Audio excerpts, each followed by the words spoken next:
I keep asking me, what does my son feel about me giving him up to his dad for full custody and leaving him and living my best life? And so here I'm happy to answer that question. My son is fine. He is he's one of the smartest kids you'll ever meet. Let's just start there. He's always been an honor roll student. He's captain of his middle school chess team. I taught him how to play chess, and now he beat me. He beat his teacher. Like, the boy got brains. Always got the top scores in his math classes. He is a smart kid. And so his dad growing up always was like an inconsistent but like fun dad. Whenever he did get him, it was always Chuck E. Cheese. It was always Dave and Buster's. It was always, going out to do something fun, but it just happened to be every 1 to 3 to 4 to 5 to 6 months sometimes, whenever he would feel like it, he would show up. And so my kid, in his mind, is like, oh, hanging out with my dad is always fun. And so I was divorcing my husband, and then so because I was divorcing my husband, okay, so really, I quit my job. At first, I quit my job, my corporate America job, because it sucked, and I hated it, and I was tired of working for these white people who are racist and never appreciated me for the intelligence and the innovation and the thought that I brought. If you work in corporate America, you know what I'm talking about. They just want you to bow down and kiss the ring. And I was just like, it's just not my personality to do that. And so I was like, eventually I was just like, you know what? I got a 401k. Bye. And then I was a stay-at-home mom with my husband and my kid. And I was doing my own like content creation. I was writing my book. I was starting my business. I was like just using my time to do the things I had always wanted to do. And then every day my husband would come home and I would have to like cook dinner and like talk to him and like hang out and like watch TV. And I'm a book reader. I've always hated TV growing up. And so I never really liked to like sit down and watch TV, but I was doing that like every single day because I was married and that's what my husband liked to do. And it was just like a lot. And then I just realized, I don't even like being married. It was like after you quit your corporate job and you don't have to because like when you're at work and your work sucks, when you come home to your husband, it's like, oh my God, finally I can be myself. Like, this is a great person. But when you don't got tortured, you're not being tortured for 8 hours a day. And then my husband started coming home and I was like, not that he was a bad person. I always say my husband was perfect. I loved him so much. I still love him. He's great.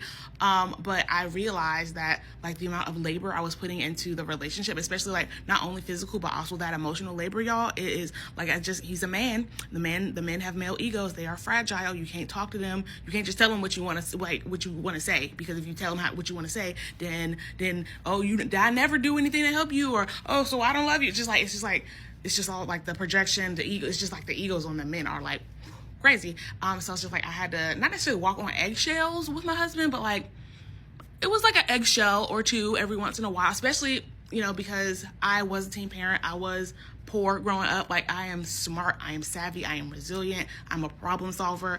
And he didn't necessarily have all of that. So he kind of was a late bloomer with a lot of stuff, and so whenever he needed to do something, I would be like, oh, here's how you do it, or here's a tip. But like, men do not like to learn from women, and so it was like a thing in the house where every time he needed to do something, I just couldn't tell him how to do it. I couldn't tell him how to cook better. I went to culinary arts school, but whenever he was cooking, I would try to give a tip or two, and essentially he's like, you backseat driving in the kitchen, and I get that, but it's just like, that I have literal institutional knowledge on how to cook food. And instead of letting me teach you a thing or two, you get offended and don't want help. It's just like stuff like that. I'm just like, I can't deal with that. So, quit my job. And then I was just like, ooh, gotta divorce my husband because I actually don't like this. And funny enough, before I ever said I want to divorce my husband out loud, my son was like, I was in the kitchen one day and I was just like thinking, and he was like, hey, Mom, what you doing? And I was just like, thinking about husband's name. He was like, oh, that you want a divorce? And I was like, because I did want a divorce. That's exactly what I was thinking about. And I'm like, y'all, my boy, he's intuitive, like he's emotionally aware. I've raised him to be a very emotionally aware child because of the way I see these men navigating their lives, not being in touch with their emotions. And it's crazy. And they become out as these like evil demons of people because they're afraid to express their emotions because no one ever allowed them to have the space to do so. So my boy he's smart, he's intuitive, he's emotionally aware. But his father, like I said, has like always been just like this fun guy whenever he showed up. And so whenever I divorced my husband, I didn't have a job at this time. And so my husband was paying the bills. And so I had to like move. I had to move to go live with my family because, you know, I ain't got no job and I don't got no man to pay my bills. And so I gave my son the choice. I was like, you either come with me, you know, to go live in a different state with my family, or you can stay here with your dad.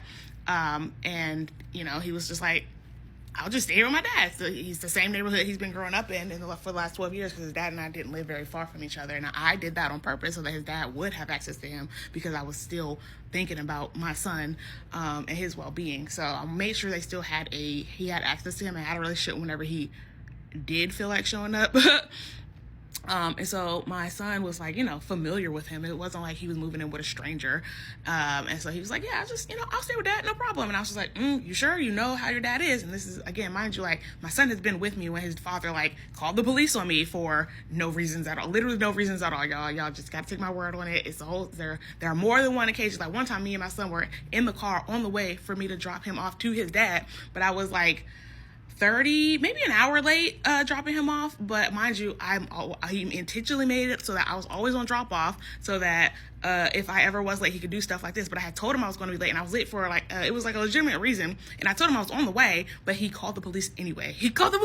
Just to harass me, y'all. Y'all don't understand the stuff this man used to do. Literally, the police called and was just like, hey, is this the parent of XYZ? And I was like, yeah. And he was like, oh, this is XYZ police department.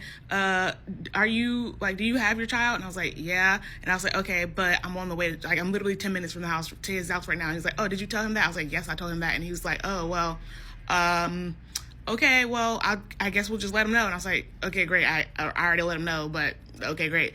And it was like, and that happened more than one occasion where literally it got to a point at one point where it was like the same police coming to my house at one point, and I kept telling them like what's going on, and they were like, they literally asked me, is he mentally okay? Is your baby father mentally okay? And I was just like, ooh, not sure. Not sure. But it was always just to harass me. It was like, it was never for any actual reason. Like, it's a whole story. So my son has been there to see his father, and literally during these situations, like during that time in the car when I was on the way to drop him off, the speaker was on, and he heard the police. I was like, son, so in this instance, was it a appropriate reaction for your father to call the police, or could he have taken a different approach here? And then my son we would talk through it, and he'd be like, yeah, nah, he could have did something different. And so my son knows that his father like harasses the crap out of me, but that has never been my son's experience. My son has always had a good time with his father, and so he is of the mind that, basically he do that to you, mama, but he not gonna do that to me, mama.